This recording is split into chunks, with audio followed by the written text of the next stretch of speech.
When we think of a booming global tech hub, the image that usually comes to mind is a relentless concrete jungle, a high-stress environment built for speed and often entirely detached from nature.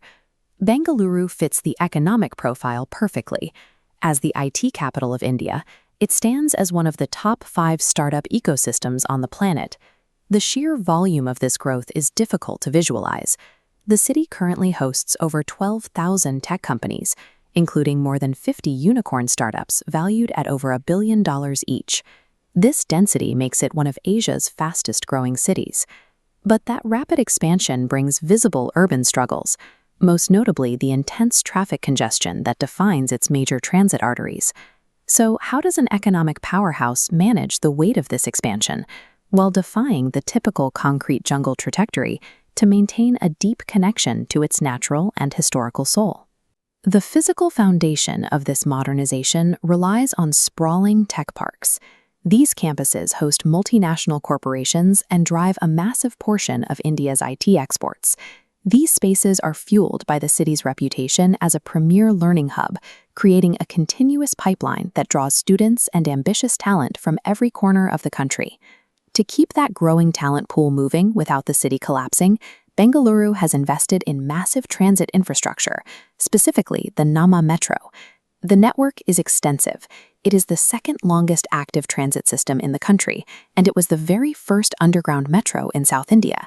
With over 6 lakh daily commuters, this transit system acts as a vital artery, keeping the city's economic engine running. Yet, the tech parks and transit lines are only one layer of the city. The famous temperate weather and integrated natural spaces are equally vital to its identity. Throughout the city, you'll find expansive lakes. These water bodies offer necessary pockets of fresh air and a physical break. This creates a striking reality where peaceful natural ecosystems sit directly alongside modern high-rise architecture.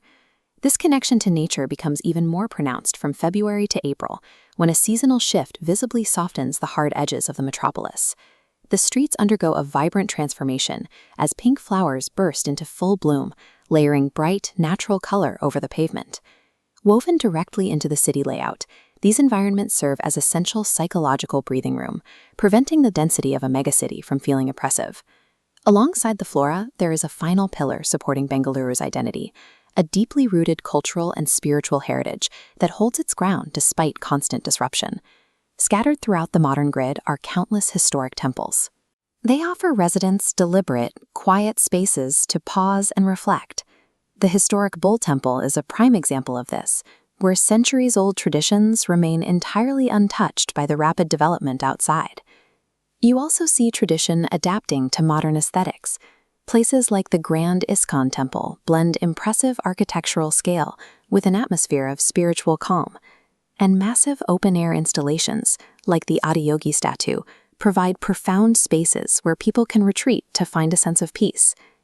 These sacred spaces function as necessary counterweights to the fast-paced, high-pressure startup culture happening just a few blocks away.